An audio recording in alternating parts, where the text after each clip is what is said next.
매 주일마다 저희들이 하나님을 사랑하라 하는 말씀으로 묵상하고 있습니다. 하늘에 보면은, 밤하늘에 보면은 별들이 많지요. 별들이 엄청나게 많습니다.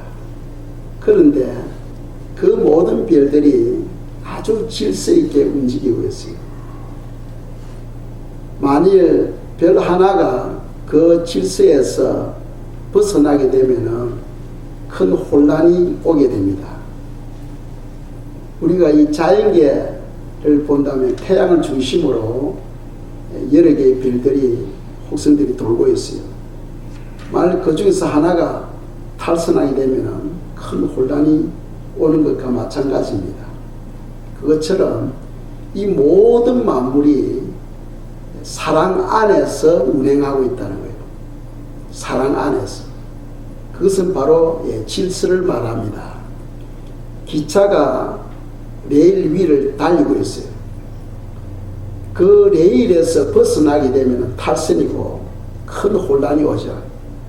그러나 기차가 그 레일 위를 달릴 때는 평강이 있고 안전이 있어요.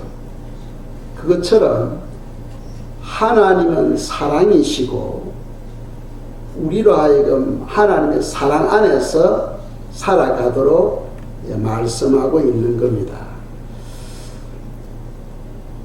우리가 사랑의 사람이 되어야 되는 이유는 첫째로 하나님이 사랑이십니다. 그리고 두 번째로는 계명 중에서 가장 큰 계명이 바로 사랑이기 때문이에요. 이 사랑이 없으면 아무런 의미가 없죠. 그 예전에 한번 그런 묵상도 했었습니다만, 내 몸을 불사르게 내어주고 내가 가진 모든 재물을 남들에게 베푼다 할지라도 사랑이 없으면 아무런 유익이 없다 하고 고린도전서 13장에서 말씀하고 있습니다. 그래서 성경에서 말씀하는 사랑은 바로 아가페 사랑을 말하는 거예요. 하나님의 사랑. 그러니까 우리가 이웃을 사랑하려면 먼저 하나님과 나와의 관계가 선행되어져야 됩니다. 나와 하나님과의 관계를 통하여 하나님의 사랑이 내게 부어지게 되고 그 사랑으로 우리가 이웃을 사랑할 수가 있습니다. 그런데 우리가 이 신앙생활 할 때에 하나님을 사랑해야 된다. 그러면은 어떻게 하는 것이 하나님을 사랑하는 것인가? 우리 두 가지를 제가 말씀드린 바 있죠. 첫째로는 하나님을 경외해야 되고, 두 번째로는 하나님의 말씀을 순종해야 된다 하는 것을 말씀드렸어요. 그래서 하나님을 경외하는 것에 대해서는 지난 2주 동안 저희들이 묵상했고, 오늘은 하나님의 말씀을 순종해야 된다 하는 것에 대해서 우리가 오늘과 다음 주 또는 그 다음 주 이렇게 2, 3주 걸쳐서 묵상하려고 합니다. 어떤 사람들이 이렇게 말합니다. 신약에서는 우리가 예수님 믿고 우리가 서로 사랑하면 되는데 왜 율법이 필요하냐는 거예요. 그리고 예수님 믿고 서로 사랑하면 되는데 왜 사랑해야 되냐면 그게 계명이기 때문에 서로 사랑하라. 신약에서는 유일한 계명 서로 사랑하라 하셨으니까 사랑하면 되는데 왜 율법이 필요하냐 하고 이야기하는 사람들이 있어요. 그 말씀은 뭘까 같으냐 하면은 재료도 없이 빵을 만드는 것과 똑같은 거예요. 빵을 만들면 되지 왜 재료가 필요하냐 하는 것과 똑같은 겁니다. 재료가 없이 어떻게 빵을 만들 수가 있어요. 그와 같이 율법을 지키지 않는데 어떻게 사랑할 수가 있습니까? 더 쉽게 이야기한다면은 거짓말하고 뒤에서 욕하고 거짓맹세하면서 사랑해라 나는 사랑한다 한다면 말이 안 되잖아요. 이 율법을 지켜야 사랑이 실천되어지는 거예요. 그걸 우리가 알아야 되고, 또 어떤 사람들은 이렇게 또 가르쳐 줍니다. 예수님 안에 있으면은 내가 어떻게 살아도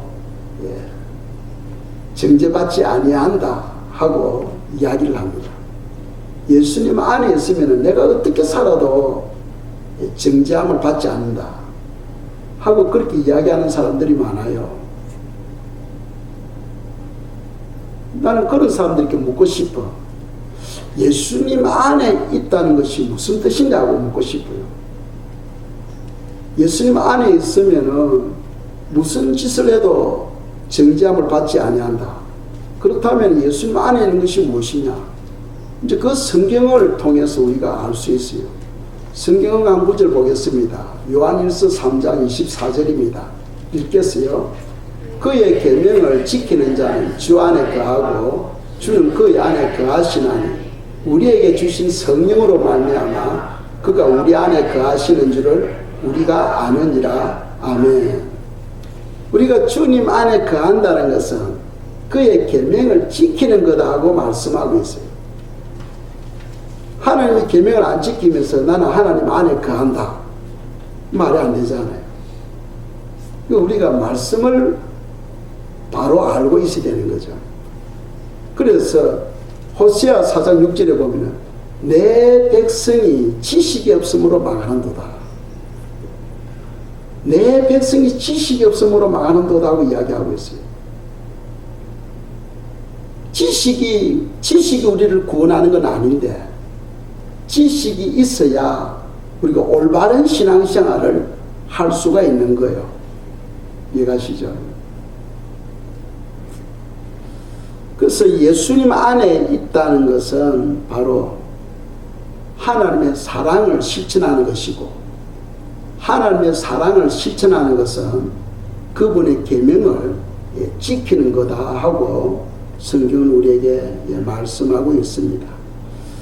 요한복음 14장 23절 24절입니다. 읽겠습니다. 예수께서 대답하여 이르시되 사람이 나를 사랑하면 내 말을 지키리니 내 아버지께서 그를 사랑하실 것이요 우리가 그에게 가서 거처를 그와 함께 하리라. 나를 사랑하지 아니하는 자는 내 말을 지키지 아니하나니 너희가 듣는 말은 내 말이 아니요 나를 보내신 아버지의 말씀이니라. 아멘. 참 성경이 얼마나 상세하게 쉽게 알아듣도록 설명하고 있습니까?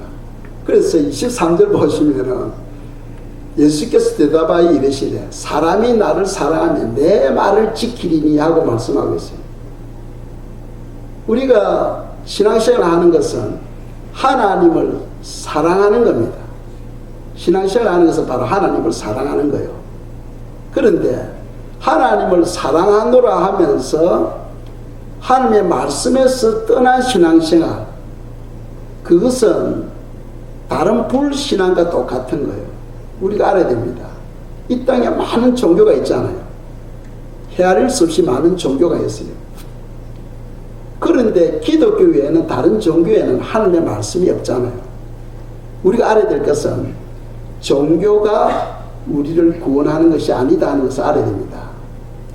아무리 그 종교의 교주가 아주 설법을 잘한다 할지라도 너무 재미있고 은혜스럽다 할지라도 거기에는 생명이 없는 거예요. 생명은 예수님 안에 있고 그분의 말씀 안에만 있는 겁니다. 그래서 성경 말씀하죠. 아들이 있는 자에게는 생명이 있고 하나님의 아들이 없는 자에게는 생명이 없느니라 하고 말씀하고 있어요. 다른 책을 아무리 봐도 그 안에는 생명이 없어요. 다만 지식만 우리에게 주실 뿐이지. 지식은 사람이 살아갈 길을 제시하는 거예요. 길을 제시하는 것이지 그 지식이 우리를 천국 백성이 되게 하지는 못합니다. 길을 알게 되면 우리가 이제 그 길을 걸어가야 되는 거죠. 그래서 우리가 살아가는데 예수님 사랑합니다. 하나님 사랑합니다 하고 고백하잖아요. 그런데 하나님을 사랑하는 것은 바로 그분의 말씀을 지키는 거라 하고 이야기하고 있어요. 그 24절에 보시면은 나를 사랑하지 아니하는 자는 내 말을 지키지 아니하나니 하고 이야기하고 있죠. 그러니까 하나님을 사랑하는 것, 사랑하지 않는 것, 이것은 하나님의 말씀을 지키고 안 지키고에 따라서 결정되어진다는 거예요. 그래서 성도는 늘 하나님의 말씀과 더불어 살아야 된다 하는 것을 우리에게 교훈하고 있어요. 그런데 예전에 한번 우리가 묵상했죠. 하나님의 말씀, 즉 계명은 어려운 것도 아니고 쉬운 것이다 하는 것을 우리가 묵상했어요. 그거는 구약에서도 그렇게 말씀하고 있고 신약에서도 그렇게 말씀하고 있어요. 그런데 어렵지 않고 쉬우면서도 우리가 지키려면 어려워요.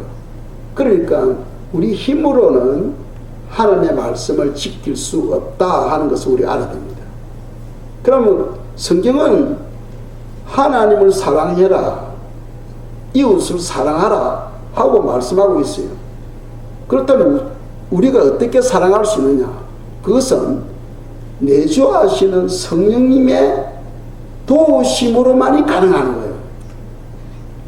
성령님의 도우심이 없이는 우리가 하나님의 말씀을 지킬 수가 없는 거예요. 그걸 알아야 됩니다. 그래서 구약 백성들에게는 성령님이 구약 백성들에게 임한 거 아니죠. 특별한 사명자에게만 임한 거예요. 구약에서는. 그래서 일반 사람들에게는 성령이 없었기 때문에 그들이 기도하거나 하나님께 제물을 올려드리려면 반드시 성전에 가서 제사장에게로 가야 됩니다. 그 제사장이 대신 기도해 주었던 거죠.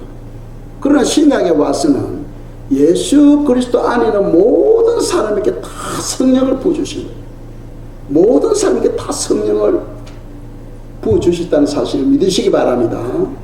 예. 그래서 그 성령님의 도우심으로 말미암아 우리가 하나님의 말씀을 지킬 수가 있는 거예요. 성령님의 도우심이 없이는 우리가 하나님의 말씀을 지킬 수 없습니다. 그래서 로마서 8장 4절 읽겠습니다. 육신을 따르지 않고 그 영을 따라 행하는 우리에게 율법의 요구가 이루어지게 하려 하시느니라. 아멘. 성령님의 도우심, 성령님의 인도하심이 없이는 우리가 하나님의 말씀을 지킬 수 없다 하는 것을 성경이 우리에게 말씀하고 있어요. 그러니까 성도는 성령 충만을 위해서 기도해야 돼요. 그리고 예수님 믿을 때 물론 성령이 임했지만 너무 약해. 왜? 우리 자아가 강하니까. 성령의 역사와 내 마음 속에 있는 내 자아가 있는데 이 자아가 너무나 강하니까 성령님의 음성을 들을 수가 없고 성령님께서 내 자아를 이끌지를 못해. 그래서 성도는 기도를 통하여 성령 충만이 필요해요. 성령 충만을 받으면은 내 자아를 꺾어버려요. 내 속에 있는 자아를 꺾어버리고 내 속에 있는 여러 가지 불순물들을 성령의 불로서 태워버리는 거예요. 그래서 성도는 성령 충만을 위해서 기도해요. 성령 충만을 위해서. 성령 충만은 오로지 기도를 통해서만이 우리에게 임한다 하는 사실을 성경 가르치고 있죠. 사도행전 1장을 보시면은 예수님의 제자들 또 예수님의 모친 마리아 거기에 120명의 성도들이 10일 동안 교회에 모여서 기도만 합니다. 기도만 했을 때에 10일이 되었는데 하늘이 열리면서 성령이 임하죠. 성령이 임하면서 그들이 성령 충만 받게 되는 거죠. 그러니까 성령 충만은 기도를 통해서 이루어진다는 사실을 기억하시기 바랍니다. 그 기도를 많이 하면은 성령 충만에 의해서 여러 가지 은사들을 받아요. 여러 가지 은사들을 받습니다. 그런데 기도를 하지 아니하면은 하나님께서 은사를 거두어 가셔요. 그러니까 성경은 쉬지 말고 기도하라. 쉬지 말고 기도하라. 기도함으로써 늘 성령님이 우리에게 재충만하는 역사가 일어나게 됩니다. 그래서 성령을 우리가 기름으로 표현하잖아요. 자동차에 기름을 주입하고 나면은 또 며칠 있으면 기름을 또 채워야 되죠. 왜? 소모되니까. 그와 같이 우리가 성령을 받아도 우리 삶을 통하여 그 기름과 같은 성령이 소모됩니다. 그럼 다시 또 기도를 통해 재충전시키게 되는 거예요. 그래서 성도는 늘 기도해야 됩니다. 늘 기도해야 돼요. 그래서 성령 충만에 의해서 우리가 하나님의 말씀을 지킬 수 있다. 그 지킴으로써 그것이 바로 하나님을 사랑하는 걸로 표현되어지는 거예요. 하나님은 우리에게 말씀을 지키도록 하십니다. 그 이유는 그만큼 중요하기 때문이에요. 그래서 왜 하나님의 말씀을 지키는 것이 중요한가? 이 말씀을 지키는 것은 우리 힘으로 되는 게 아니고 성령님의 도우심으로 된다했죠. 그래서 성령 충만이 필요하게 되고 성령의 도우심에 의해서 우리가 말씀을 지킴으로 한 10가지 정도 우리가 유익을 생각할 수 있어요. 첫째로는 믿음의 확신을 갖게 됩니다. 하나님의 말씀을 통해서 믿음의 확신을 갖게 돼요. 우리가 구원도 믿음으로 얻죠. 너희가 그 은혜를 믿음으로 말미암아 구원을 받았으니 하고 성경 말씀하고 있어요. 그러니까 우리가 예수 그리스도를 믿음으로 구원을 받아요. 믿으면 다 구원을 받아요.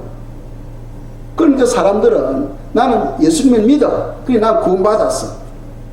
예, 좋은 믿음입니다. 우리 이걸 알아야 돼요. 예수님을 믿음으로 구원받는데 그 믿음이 무슨 뜻이냐는 거예요. 믿음이 무슨 뜻이냐는 거예요. 첫째로는 그 믿음 안에는 성령을 받아야 된다 하는 의미가 포함되지요. 왜? 물과 성령으로 거듭나지 아니하면은 하나님 나라에 못 들어가잖아. 그러니까 믿음으로 구원받는다 할 때 그 믿음 속에는 성령을 받아야 된다는 내용이 포함되어 있어요. 사도행전 8장에 보면은 사마리아 사람들이 하나님의 말씀을 받고 하나님께 예배를 드립니다. 그 이방인이 하나님의 말씀을 받았다는 거예요.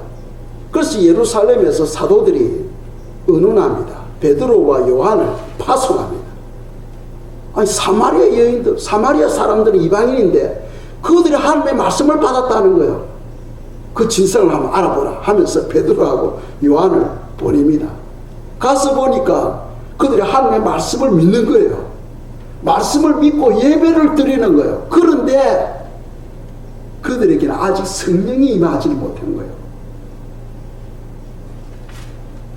그럼 구원 받은 거예요? 못 받은 거예요? 구원 못 받은 거예요. 그게 구원 못 받은 거예요. 왜?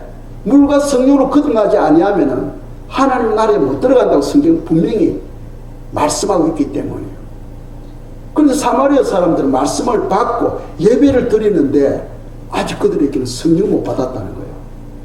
그렇다면 이 시간 우리 자신을 살펴봐야 돼요. 나는 성령을 받았는가? 나는 지금 성령을 받았는가 하는 것을 여러분들이 자기 자신을 성찰해 봐야 됩니다. 생각해 봐야 된다는 거예요. 그리고 예수님을 믿음으로써 구원받는데 그 믿음 속에는 성령을 받아야 된다 하는 뜻이 포함되어지는 거예요. 두 번째로는 세례 요한이 열매 맺지 못하는 나무마다, 즉 좋은 열매 맺지 못하는 나무마다 찍혀서 불에 던짐을 받게 된다는 거예요. 예수님도 그 열매로 그들을 안 받고 있죠. 그러니까 좋은 열매를 맺지 못하면 다 불 속으로 구원을 받지 못한다는 거예요. 불 속에 던짐을 받는다는 거예요. 그 마태복음 7장 21절 22절에서 말씀하고 있잖아요. 예수님 이름으로 귀신도 쫓아내고 여러 가지 예언도 하고 했지만 주님 나는 그들을 모른다는 거예요. 그 이유가 그들이 불법을 행했다는 거예요. 그 불법이라는 것은 무슨 뜻이냐면 하나님의 영광을 위해서 살지 못했다는 거예요. 우리가 병자를 고치고 예언하고 귀신을 쫓아내고 그는 성령의 도구입니다. 도구가 있어야 열매를 쉽게 맺을 수 있어요. 그런데 그 도구를 자기 유익을 위해서 사용했다는 거예요. 하나님께서 우리에게 은사를 주실 때는 하나님의 영광을 위해서 써야 되는데 내 유익을 위해서 쓸 때는 그 불법이라는 불법. 하나님께서 그들을 심판한다는 거예요. 그러니까 우리가 예수님을 믿음으로 구원받을 때 그 믿음 속에는 좋은 열매 맺는 것도 포함되어진다는 거예요. 오늘 많은 사람들이 나는 예수님을 믿어 하면서도 온갖 나쁜 짓 다 하고 돌아다니잖아. 온갖 나쁜 짓 다 하고 돌아다녀. 성경대로라면 그 사람 구원 못 받아요. 구원 못 받아요. 예수님을 믿음으로 구원받는데 그 믿음 속에는 성령을 받아야 된다는 조건 하나와 두 번째로는 선한 열매를 맺어야 된다는 두 번째 조건이 그게 포함되어진다는 사실을 알아야 됩니다. 알아야 돼요. 그런데 이 하나님의 백성이 지식이 없음으로 망하는 거예요. 그런 지식이 없으니까 그냥 예수만 믿으면 다 돼. 안 그래요. 왜 그러냐 하면은 말씀 안에 생명이 있잖아요. 믿습니까? 말씀 안에 생명인데 이 생명이 내 속에 들어오면은 반드시 빛의 열매를 맺도록 돼 있는 거예요. 빛의 열매가 뭡니까? 모든 착함과 어려움과 진실함.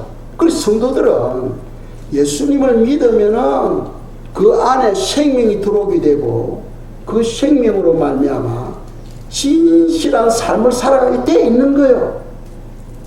그런데 진실한 삶이 없다는 것은 아직 그 사람 마음속에 뭐가 없다는 생명이 없다는 거예요. 생명이 없다는 것은 또 다른 말로 무슨 말입니까? 예수님이 안 계신다는 거예요. 예수님이 안 계신다는 거예요.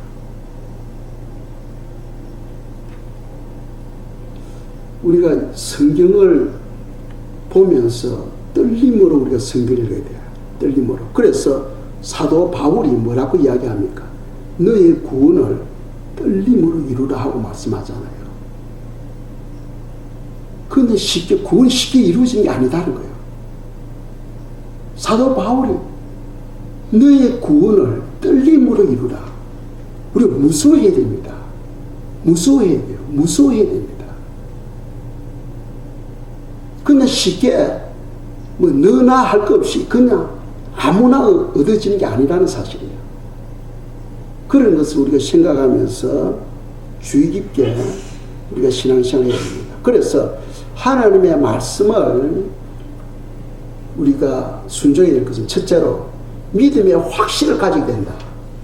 믿음은 들음에서 나면 들음은 그리스도의 말씀으로 말미암는다 하고 말씀하잖아요. 두 번째로는 말씀 속에 생명이 있는 거예요. 생명이 있어야 빛의 열매를 맺을 수가 있는 거예요. 그래서 우리가 성경을 읽어야 되는 거예요. 성경 안에 생명이 있잖아요. 그죠? 성경 안에 생명이 있어요. 요한복음 1장 4절에서 말씀하고 있잖아요. 그 안에 생명이 있으니 이 생명은 사람들의 빛이다.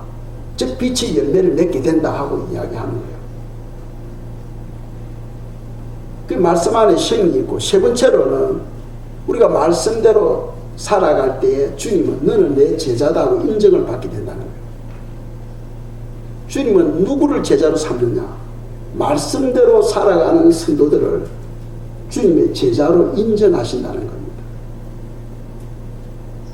그리고 네 번째로는 에베소서 6장에 보시면은 전신갑주 성도들은 군사로 살아가야 된댔죠. 군사로. 왜? 우리는 항상 마귀와의 싸움, 마귀와 전투해야 되니까. 그러려면은 전투하는 사람은 완전 무장해야 되잖아요. 머리에는 헬멧을 써야 되고, 이건 안전 안전조끼를 입어야 되고 벨트, 차야 거기에 또 총알을 꽂을 수 있잖아요. 그리고 방패, 그리고 또 안전화, 뭐 이런 7가지를 말씀하고 있는데 6가지는 다 방어용이에요. 방어용. 사단이 공격할 때 방어하는 겁니다. 그런데 공격용이 하나 있대죠. 그것이 뭡니까? 하나님의 말씀인 거예요. 이 말씀을 성령의 검이다 하고 성경 말씀하고, 성령의 검. 성령님께서 마귀가 공격할 때에 하나님의 말씀을 우리 마음에다가 생각에다 넣어주는 거예요. 그럼 우리는 기록된 그 말씀을 선포할 때에 마귀가 떠나는 거예요. 마귀는 영물인데 우리가 마귀하고 싸움하면 이길 수가 없어. 그런데 마귀가 제일 무서워하는 것이 뭐냐면 하나님의 말씀이에요. 왜? 그 말씀은 혼과 영과 관절과 골수를 찔러 쪼개는 근세가 있기 때문이에요. 그래서 마귀가 예수님을 시험할 때에 예수님이 어떻게 승리합니까? 기록된 말씀을 선포하잖아요. 기록되었으되, 기록되었으되, 기록되었으되 하면서 기록된 말씀을 선포하니까 마귀가 떠나는 거예요. 그러니까 이 말씀에는 엄청난 권세가 있는 거예요. 그래서 성도들은요, 이 권세는 이 말씀을 마음에다가 쌓아놔야 되는 거예요. 그래서 어떤 사단은 여러모로 여러 방법으로 공격하잖아요. 그때 내 안에 계신 성령님이 거기에 합당한 말씀을 우리 생각에다 넣어주는 거예요. 그러면 그 생각을 따라서 우리 말씀을 선포함으로써 마귀가 떠나는 거예요. 승리하게 되는 거예요. 그래서 우리가 성경을 읽어야 되는 겁니다. 그리고 또 성경을 읽어야 선과 악을 구분할 수 있어. 오늘날 사람들은요, 영의 눈이 가려져서 선악을 분별하지 못해. 이사야 선지자의 고백처럼 이 마지막 때는 악을 선이다 하는 거예요. 선을 악하다고 이야기하는 거예요. 그러니까 무슨 말이냐, 분별력이 없다는 거예요. 분별력이. 나라 지도자들이 온갖 더러운 짓을 다 해도 그것이 악한 줄 모르는 거예요. 그 정도 계급을 가지고 있으면은, 권력을 가지고 있으면은 그 정도는 다 누구나 다 할 수 있는 거 아니에요? 그렇게 이야기를 합니다. 그러니까 선과 악을 구분하지 못하는 시대에 오늘날 살아가고 있다. 성도들은요, 진실해야 됩니다. 성도들은 진실해야 돼. 왜? 말씀 안에 생명이 있고 그 생명이 내 안에 들어오게 되면 빛의 열매를 맺게 되고, 그 빛의 열매는 모든 착함과 의로움과 진실함이라고 되어 있잖아요. 그러니까 성도들은 반드시 진실해야 돼요. 진실해야 됩니다. 그런데 말씀에서 떠나버리니까 내 안에 생명이 없는 거예요. 생명이 없으니까 진실된 삶을 살아가지 못하는 거예요. 그래서 세상 사람들이 그리스도인들을 욕하잖아요. 비난하잖아요. 왜? 진실한 삶이었기 때문에. 그 말은 결국은 말씀에서 떠나버렸다는 거죠.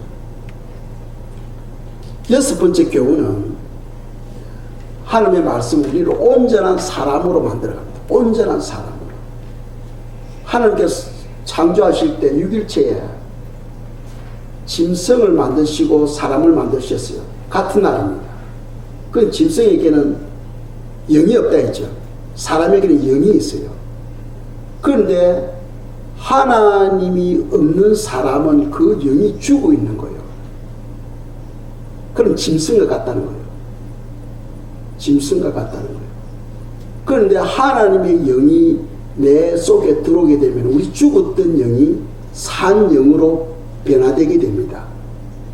그래서 내 마음에 하나님의 영이 들어옴으로써 나를 하나님의 사람으로 성령님께서 나를 만들어가는 거예요.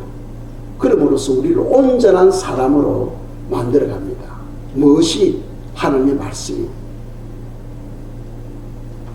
모든 성경은 하나님의 감동으로 된 것으로 교훈과 책망과 바르게 함과 의로 교육하기 유익하니 이는 하나님의 사람으로 온전하게 하며 모든 선한 일을 행할 능력을 갖추게 하려 함이니라 하고 성경 말씀하고 있어요. 이 하나님의 말씀은 우리를 온전한 사람으로 만들어가는 거예요. 그리고 우리가 온전하게 되려면 말씀을 들어야 되고 말씀을 읽어야 되는 거예요. 일곱 번째 주시는 교훈은 성경을 읽어야 하나님의 뜻을 발견하고 순종할 수 있어.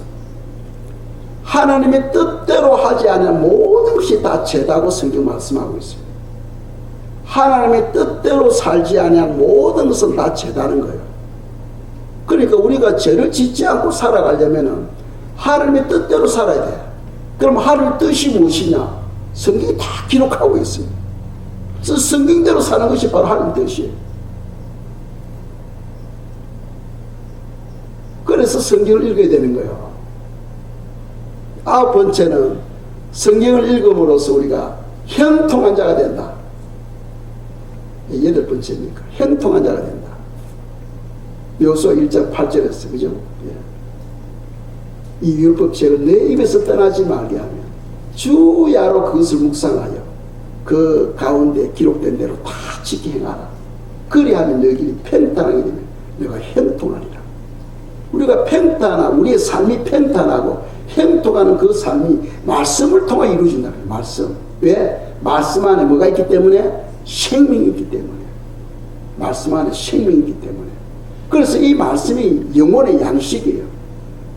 우리의 영혼을 위해서는 음식을 먹어야 돼. 우리는 육을 위해서는 음식을 잘 먹잖아. 돈 주고 찾아다니면서 음식을 먹어요. 그런데 영혼을 위해서는 돈 안 들이고도 우리가 먹을 수 있는데 사람들이 싫어해. 영혼의 양식 바로 하나님의 말씀이죠. 이 말씀을 먹어야 되는 거예요. 말씀을 먹어야 우리 영혼이 잘 되고, 영혼이 잘 되면은 범사가 다 잘 되게 되겠어요. 그래서 우리가 말씀으로 돌아가야 된다. 그래야 행동한 삶을 산다. 그리고 아홉 번째로는 이 말씀을 통해서 순종할 때에 넉넉한 구원을 얻게 된다. 넉넉한 구원. 베드로후서 1장을 읽어보세요. 집에 가서. 구원에도 넉넉한 구원이 있고 특거리 구원이죠. 특거리 학교 다닐 때 특거리 철봉이 매달려 가지고 다리를 막 구르잖아요. 그러면서 개웃이 올라가. 예? 그래서 개웃이 특거리 딱 걸리면 특거리 구원. 우리는 쓱쓱 구원을 쉽게 받아버려요. 쉽게. 넉넉한 구원을 이루어야지 개웃 특거리 구원을 이루어가는 안 됩니다. 그 넉넉한 구원은 하나님의 말씀을 순종함으로 이루어진다는 거예요. 왜? 하나님의 말씀이 우리에게 믿음의 확신을 주고 믿음의 사람으로 우리를 변화시키기 때문에. 그리고 마지막으로는 하나님의 말씀을 읽어야 되는 이유는 성령 충만을 계속해서 유지하게 하는 거예요. 성령 충만을 계속해서 유지하게 하는 거예요. 그래서 성경 읽음으로써 야, 쉬지 말고 기도해라 하니까 또 기도하는 거예요. 그 기도를 통해서 우리가 성령 충만을 받고 또 말씀을 또 읽음으로써 또 성령 충만도 받는 거예요. 하나님이 보내신 자는 하나님의 말씀을 하는 이는 하나님께서 성령을 한량없이 주십니다. 우리가 하나님의 말씀을 하는 자에게는 하나님께서 성령을 한량없이 무진장으로 그냥 부어주신다 하고 성경이 약속하고 있는 거죠. 그래서 성도들은요, 두세 사람이 만나면은 말씀에 대한 교제가 있어야 돼요. 말씀에 대한 교제. 우리가 선을 행하는데 이 말씀이 없으면 자기 생각이 기준이잖아요. 그렇죠? 말씀이 없으면 자기 생각이 기준이에요. 자기 생각에 의해서 그거는 선이야, 그건 악한 거야 하고 이야기를 합니다. 그런데 그것이 기준이 되면 안 됩니다. 우리의 모든 삶의 기준은 하나님의 말씀이 기준이 되어야 되는 거예요. 예를 든다면은 다윗이 하나님의 법궤를 예루살렘으로 가지고 올 때 수레에 싣고 갑니다. 그런데 그 소들이 마차를 끌고 가는데 갑자기 무슨 일 때문에 소가 놀래가지고 소가 히 하면서 소는 어떻게 웁니까? 우메 하면서 뛰어버리니까 수레에 실려있던 법궤가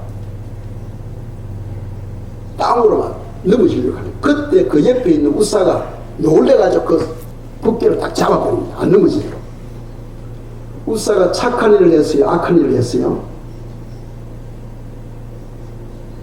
착한 일을 했어요? 악한 일을 했어요? 그거 착법 몰라요? 착한 일을 했죠. 아니, 법궤가 땅보다 떨어지는 걸 못 떨어지도 딱 잡았는데 얼마나 착한 일을 했어요. 그런데 하나님 그냥 쳐버리는 거예요.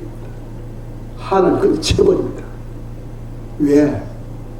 하나님의 말씀에는 법궤는 만지지도 말고 일반 사람들이 만지거나 그 법궤를 안에 들여다보면 하나님께서 그냥 죽여버린다고 되어 있어요.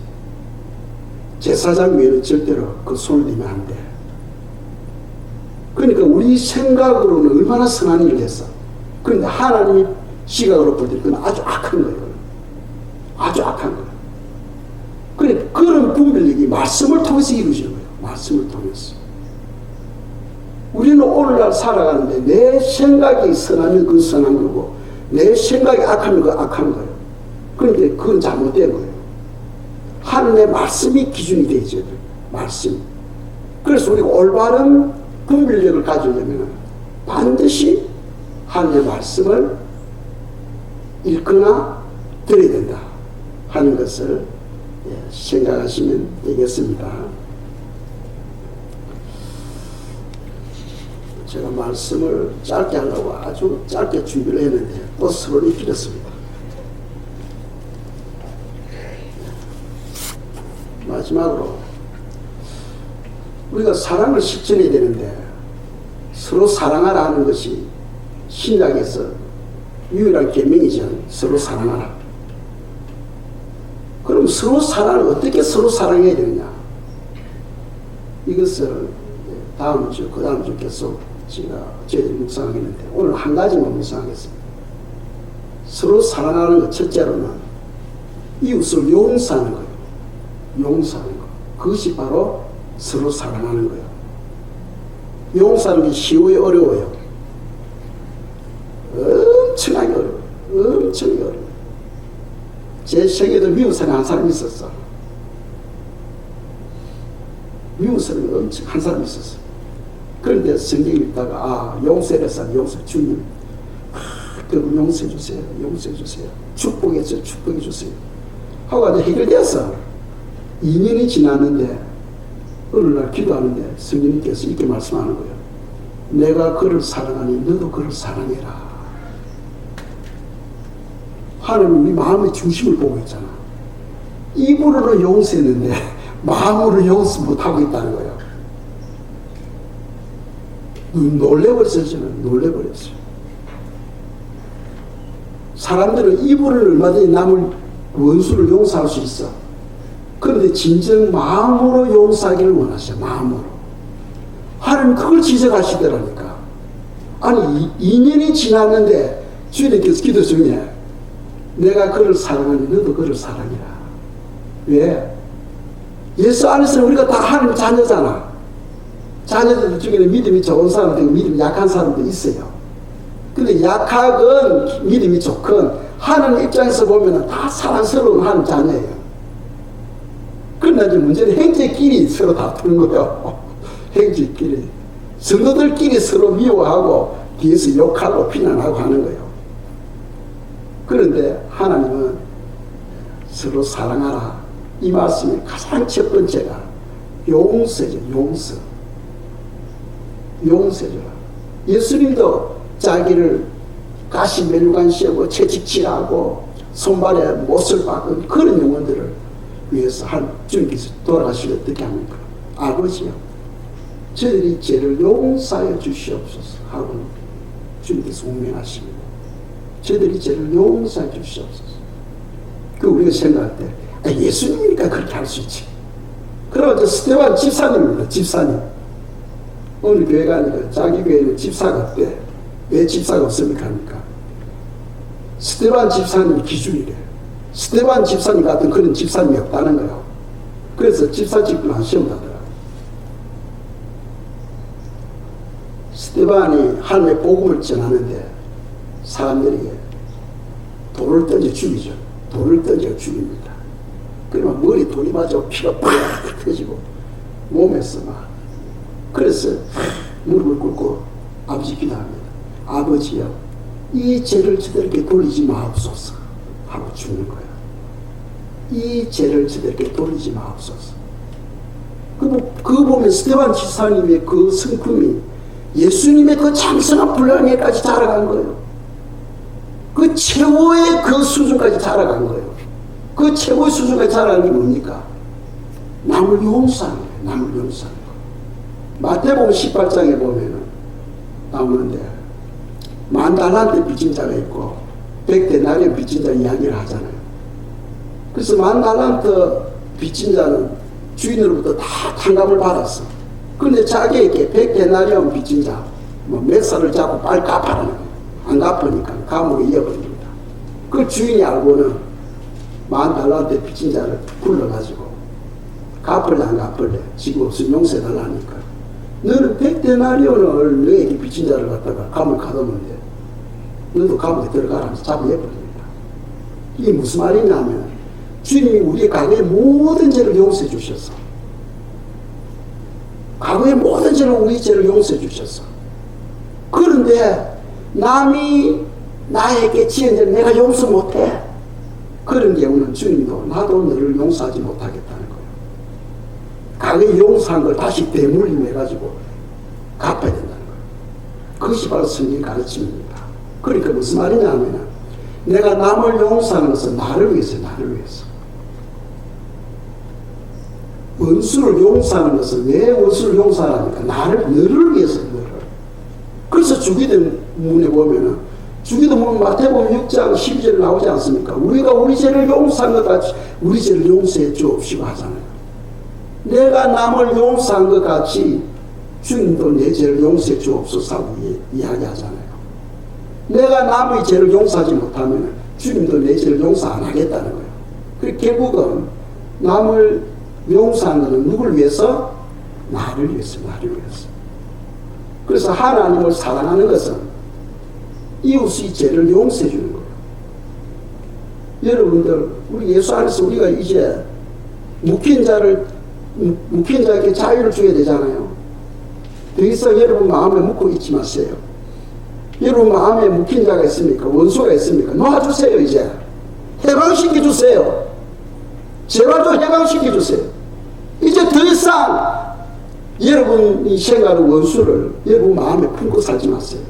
놓아주세요. 다 용서해주세요. 왜? 우리도 그렇게 용서를 받았잖아요. 아멘? 예.